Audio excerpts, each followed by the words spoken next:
Hello and welcome to another edition of WLMU Tri-State News.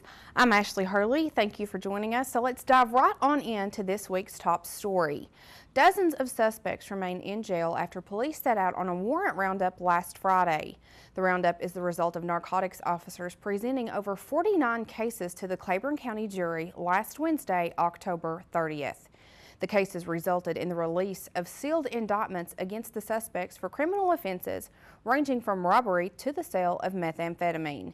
Agencies from Claiborne County Sheriff's Office, Knox County Sheriff's Office, 8th Judicial Drug Task Force, DEA, and Tazewell and New Tazewell Police Departments worked together to make sure all issues were served.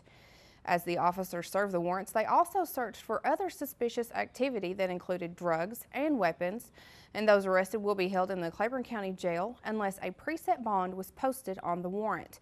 The bonds range from $1,000 to $100,000. Those charged will appear in criminal court in front of the Honorable Judge E. Shane Sexton on Tuesday, November 12th for their arraignment. It was no trick when a man walked into a local pharmacy with a knife on Halloween night. Officers with the Claiborne County Sheriff's Office were dispatched to Heartland Pharmacy located on Beach Street in Harrogate just before 6 o'clock to an alleged attempted robbery.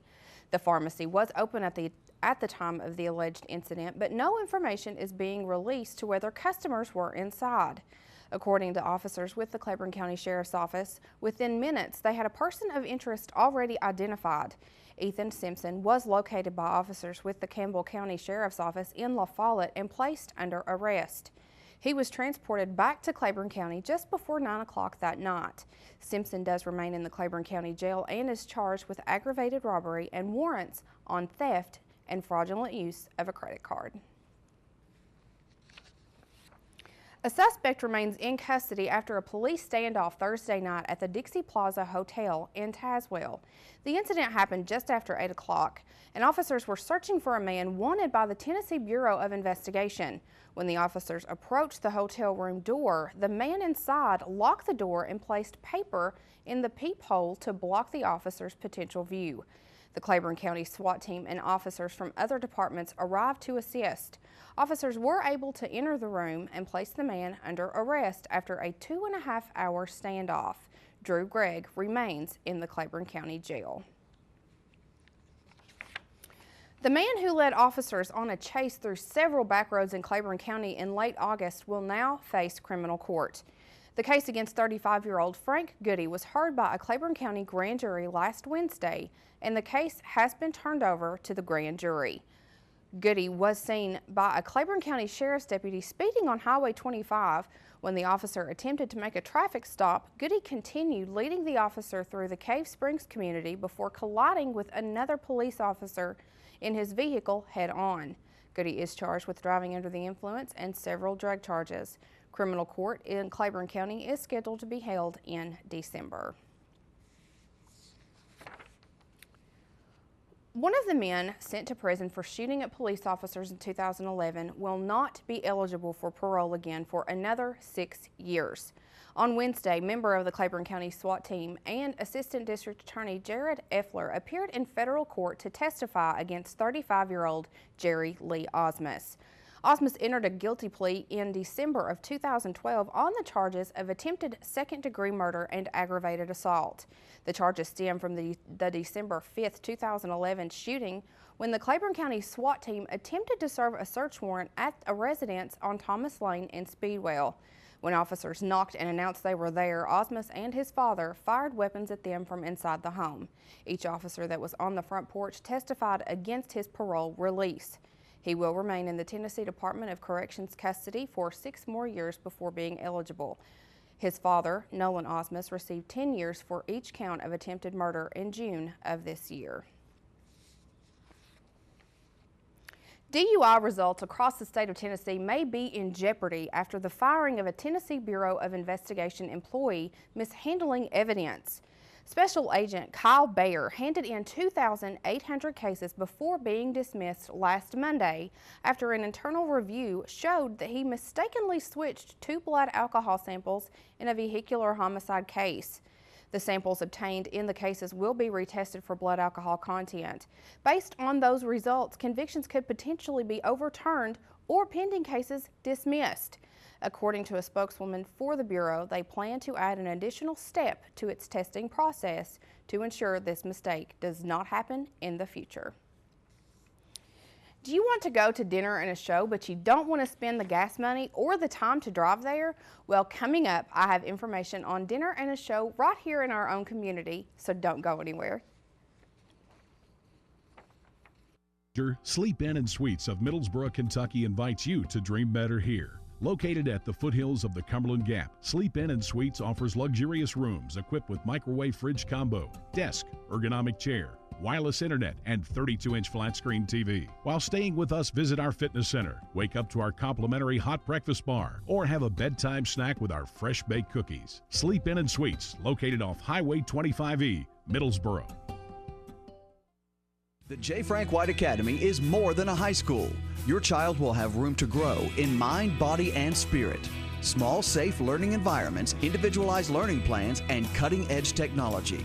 Every child deserves a quality education in a safe, nurturing environment.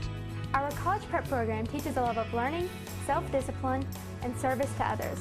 The Academy is fully accredited by Advanced Ed. You have a choice at the J. Frank White Academy. No matter whether it's breakfast, lunch, or dinner, Subway of Harrogate and Middlesboro has your fresh interests at heart. On your way to work, try one of our mouth-watering breakfast sandwich or flatbread omelets. If it's lunch or dinner time, choose from our wide selection of classic, select, or premium sandwiches, all made to your order. If you're serving a crowd, Subway has sandwich platters, giant subs, box lunches, and even cookie platters. Whether it's dine in or carry out, you can eat healthy and eat fresh at Subway. Subway, 362 Catawba Avenue in Harrogate and on the corner of the Village Square Mall, Middlesboro. Looking for efficient, compassionate, and comprehensive health care for you and your family? Visit University Medical Clinic. All providers are faculty members of LMU's DeBusk College of Osteopathic Medicine and are board certified in their specialty.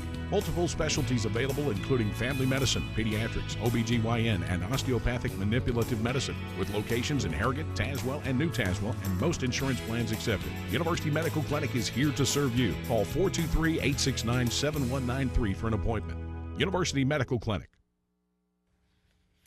There is an organization on the campus of Lincoln Memorial University whose mission is to serve both the university and the Claiborne County community.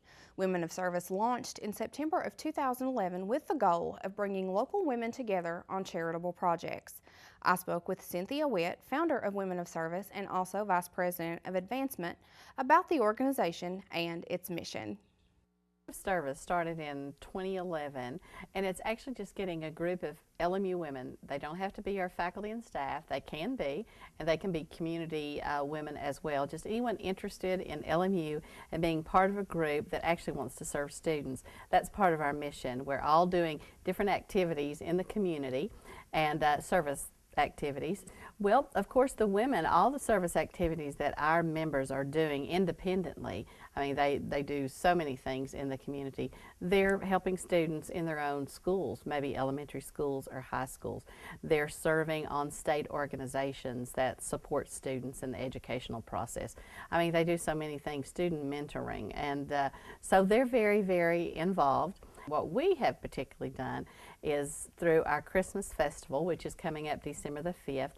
That is our one major fundraiser for Women of Service, and we do that to raise money for scholarships, and that is the major impact that the Women of Service, I feel like, have had on the campus. Now, if you would like more information on the Women of Service, you can contact Angela Jordan at 423-869-7072. Changes continue all across the campus of Lincoln Memorial University, but instead of breaking ground for a new building, construction crews are hard at work keeping one historic building in tip-top shape. I sat down with the director of the Abraham Lincoln Library and Museum, Thomas Mackey, to talk about the DAR Hall and its historic significance. The DAR Hall was actually dedicated in 1921. It was had been funded through the Tennessee Daughters of the American Revolution, and it's originally actually a boys' dorm. It became also a classroom, office buildings, academic building, and in 1989 it became J. Frank White Academy.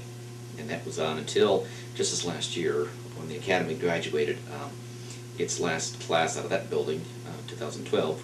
The building kind of looks to be the colonial revival structure. Not a super strong detailed building, but definitely a colonial revival. And it looks like it was meant to actually complete the quad. In the 1920s, there's the folk art movement, or the folk high school movement. Dr. Hubble, president at that time, was really being encouraged by John Campbell to rearrange LMU, and so it would become a high school. The DAR seems to represent a, no, I'm not going that way kind of a building. It instead says, this is going to be a university, a true university. So when you start seeing that quad built around, it's in the library, Avery, the old auditorium, and then now the DAR building, that starts to say, yeah, this is a university. This is not just a folk place, and it starts to, and actually starts to cluster. Renovations on the building began this fall when J. Frank White Academy was officially moved to Farshanock Hall. DAR Hall is undergoing several renovations that include the removal of student lockers as well as new floor construction. DAR Hall will reopen in the spring of 2014 as an administration building for Lincoln Memorial University. The DeBusk College of Osteopathic Medicine is one of only 32 osteopathic medical schools in the United States. Osteopathic physicians have a long history dating back to the 1860s and the origination of the practice by Dr. Andrew Steele. This week I spoke with Dr. Christopher Yance, Assistant Professor of Family Medicine, and he tells us about the history of the osteopathic physician, the difference between them and a medical doctor, and what those physicians add to their community. An osteopathic physician is one who has gone to an osteopathic medical school, and the origins of that come from around the turn of the century in 1900. A gentleman by the name of A.T. Steele, who was born in Lee County, Virginia. He founded osteopathic medicine. At that time, there was hardly any medicines. There was things like bloodletting and doing all kinds of weird toxins they were giving people trying to cure disease. He found that structure and function were related, and the function of the body actually improved when you improved the structure. So the osteopathic profession was born by his idea. But basically, the osteopathic profession is not a whole lot different from the allopathic profession for most sense. What separates us is portions of our curriculum that are a little bit different, but a DO is licensed to practice medicine in every state in the United States and in some countries outside of the United States. So basically, in our country today, the DO still is ingrained in prevention, looking at the whole body, improving the structure so that the function improves. So how that impacts the community, the DO profession primarily has been encompassed and has targeted primary care. And so how that impacts the community, well, we put out more primary care physicians, and so they're likely to go into rural areas in America and be vested in the. There is more information on the osteopathic physician and what LMU DCOM has to offer at their link on the website at lmunet.edu/DCOM. The Lincoln Memorial University Drama Department will be presenting its first performance of the year, Daddy's Dine, Who's Got the Wheel, on November 14th. The story takes place in a small Texas town where a family awaits the imminent death of their father. Daddy's Dine is a stage play written by Dale Shores and has been adopted by the Lincoln Memorial Players for this fall's performance. The dinner theater performances start November 14th and run through November 16th at the Lincoln Memorial University Convention Center in Cumberland Gap. Catering by Angelo's in Cumberland Gap will be from 6 to 7 o'clock p.m. Their performance will be following at 7:30. Tickets for these performances cost $25. Reservations are required. To make a reservation, you can call Katie Penley at 869-6203. Regular performances are available for the November 14th through the 16th and on November 21st and 22nd. Tickets for regular performances are $10. LMU students, faculty, and staff have free admission with ID. Join the LMU Players for their fall performance as they bring to life a story of time-worn cliches, funny moments, tense moments, and touching moments with characters you will love. Well, did Johnny Knoxville's Bad Grandpa stay at the top of the box office this week? Stay tuned and we'll have that answer and many more in our entertainment report. Tune here when we come back from the break, see how the Tennessee Vols did this weekend, also see the local high school score from this past week. That's next on LMU Tri-State Sports. It's the Old Town Grill. The Old Town Grill is a special place where you bring more than family, more than friends. Bring a hearty appetite, because at the Old Town Grill, you'll never walk away hungry. A delicious change from the ordinary. The perfect place to bring the entire family. The best food and plenty of it. Join the fun and treat your appetite to something special. It's the OTG. The OTG is the place to be. Looking for efficient, compassionate, and comprehensive health care for you and your family? Visit University Medical Clinic. All providers are faculty members of LMU's DeBus College of Osteopathic Medicine and are board certified in their specialty.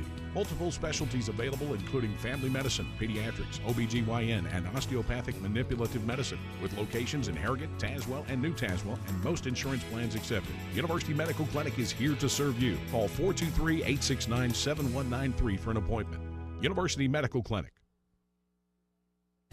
When you're traveling throughout the Tri-States, stay smart at Holiday Inn Express of Middlesboro. With nearly 60 rooms to choose from, fitness center, full complimentary hot breakfast bar, and seasonal pool, Holiday Inn Express of Middlesboro is all about catering to your travel needs. Our rooms are all equipped with flat screen TV, refrigerator, microwave, and we're conveniently located just seconds from the area's attractions. When you're on the road, stay smart at Holiday Inn Express, located on the Cumberland Gap Parkway, Middlesboro. Make reservations today by calling 606-248-6860.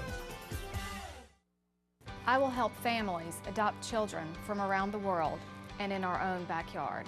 I am teaching ethics to the next generation of lawyers. I will make a difference for the underserved of this region. I will be an advocate for my clients. As a prosecutor, I fought for those who couldn't speak for themselves. I'm a lawyer and professor. I will be a lawyer. I will be a lawyer. I will be a lawyer.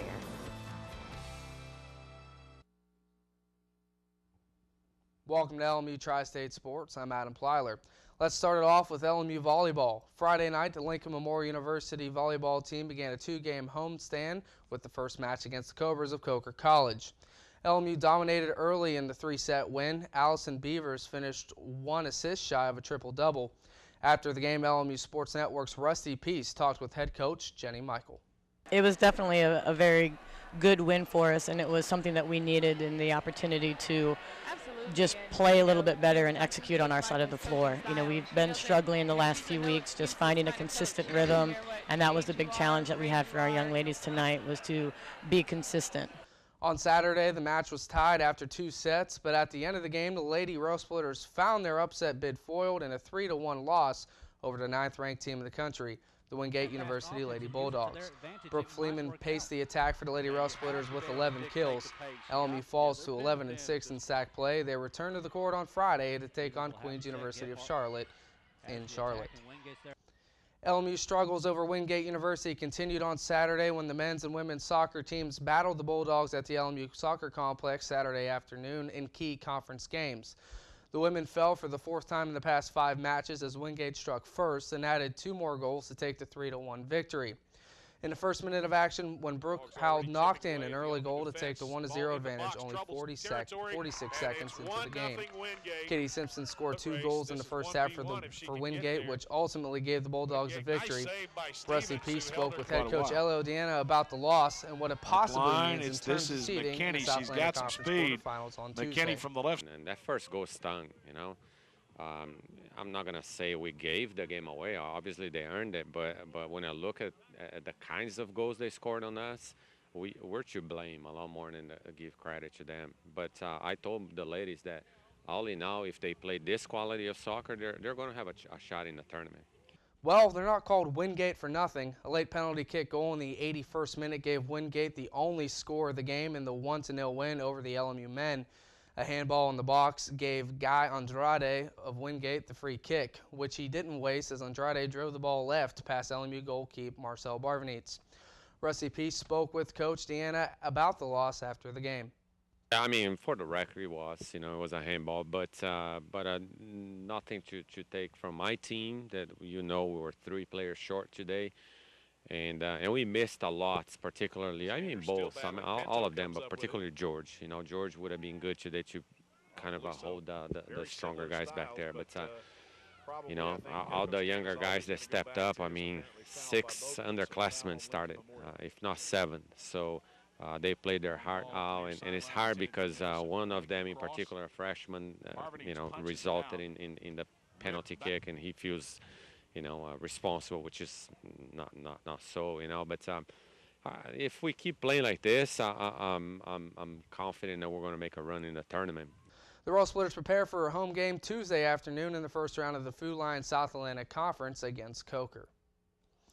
This Saturday, the LMU men's basketball team opens the season as they host Hugh Watson and his Hiwassee Tigers. For the pregame, we focus not only on Josh Schertz, but also Watson, who was the former men's basketball coach from 2004 to 2008, who was also diagnosed with non-curable multiple myeloma cancer in 2011. This clip is from the pregame interview. It was tough. I had a strong wife that of course, she went on the web and got it all in the Sioux, and she was a lot stronger than me because, you know, you hear that word and it's non-curable and all this, you think any time, and I got thinking about my grandchildren. Lord, let me see them raised, and so you think all your friends. I thought of you. All my friends, and that, am I going to get around to see them all? You know, you want to give up right then. But I said, no, I'm going to fight this. Tune in to the Rail Splitters game against Hiwassee Saturday night at 6:30 for the full interview with Watson. The weather made the outside frightening, but the Tex Turner Arena on the LMU campus was filled with fun and excitement on Halloween night as the men's and women's basketball teams hosted their first annual Halloween Havoc. The Havoc was a chance for the community to trick or treat in a safe environment while also granting a chance to meet both teams before the season kicks off this week. Head coaches Roger Hodge and Josh Schertz tells us how Halloween Havoc came about. Well, you know, really basically to reach out to the community. You know, it's an opportunity for us to do things for kids in the community, but also it gets people exposure to our basketball program. They get a kind of a first look at, you know, where we're headed this season. So we're excited to be part of it. Well, I think it was something we discussed last year. It was a lot of levels. One was, you know, it's being so rural. It's hard to have a central place for kids to go and trick or treat, and there's nowhere indoors. A lot of the churches do trunk or treat, things like that. So we thought on one end it'd be great for the kids and the local community. On the flip end, it's a great chance for our kids to get in and for the community to see our team, our new players, our returning players, and a chance for our guys to play in front of the home fans before we got to do it for real. The men get started November 9th against Hiwassee at home, and the women begin their season November 10th on the road against Winston-Salem State. Let's take a look at the scores from this past week of high school football, brought to you by the ADA Sports Report. Claiborne got out a tough win in the fourth quarter as they won 27-21. Campbell County improved to 9-1 on the season as they beat Powell 26-21. Greenville came to Cumberland Gap and just dismantled the Panthers 68-0. Harlan County went into Bell County and beat them 23-18. Middlesboro, impressive season this year. They beat Lynn Camp 55-26. Williamsburg took it to Pineville 47-0, and Union County got their third win of the season, this time against Austin East 14-7. The Tennessee Volunteers had a tough time in Columbia, Missouri Saturday as they fell for the second consecutive week to a top 10 foe in Southeastern Conference play. The Missouri Tigers jumped to a 24-3 lead and wound up on the winning end of the game 31-3. They have Auburn next on the 9th for the third straight game against the top 10 team. The University of Kentucky received their second win of the season with a 48-14 win against the Alabama State Hornets. Still winless in conference, the Wildcats look to upset top 10 adversary Missouri. Kentucky needs to win now to become bowl eligible. That's all for sports. When we come back, we'll have more news on the LMU Tri-State News Update. It's the Old Town Grill. The Old Town Grill is a special place where you bring more than family, more than friends. Bring a hearty appetite, because at the Old Town Grill, you'll never walk away hungry. A delicious change from the ordinary. The perfect place to bring the entire family. The best food and plenty of it. Join the fun and treat your appetite to something special. It's the OTG. The OTG is the place to be. Looking for efficient, compassionate, and comprehensive health care for you and your family? Visit University Medical Clinic. All providers are faculty members of LMU's DeBusk College of Osteopathic Medicine and are board certified in their specialty. Multiple specialties available including family medicine, pediatrics, OBGYN, and osteopathic manipulative medicine, with locations in Harrogate, Tazewell, and New Tazewell, and most insurance plans accepted. University Medical Clinic is here to serve you. Call 423-869-7193 for an appointment. University Medical Clinic. When you're traveling throughout the Tri-States, stay smart at Holiday Inn Express of Middlesboro. With nearly 60 rooms to choose from, fitness center, full complimentary hot breakfast bar, and seasonal pool, Holiday Inn Express of Middlesboro is all about catering to your travel needs. Our rooms are all equipped with flat screen TV, refrigerator, microwave, and we're conveniently located just seconds from the area's attractions. When you're on the road, stay smart at Holiday Inn Express, located on the Cumberland Gap Parkway, Middlesboro. Make reservations today by calling 606-248-6860. I will help families adopt children from around the world and in our own backyard. I am teaching ethics to the next generation of lawyers. I will make a difference for the underserved of this region. I will be an advocate for my clients. As a prosecutor, I fought for those who couldn't speak for themselves. I'm a lawyer and professor. I will be a lawyer. I will be a lawyer. I will be a lawyer.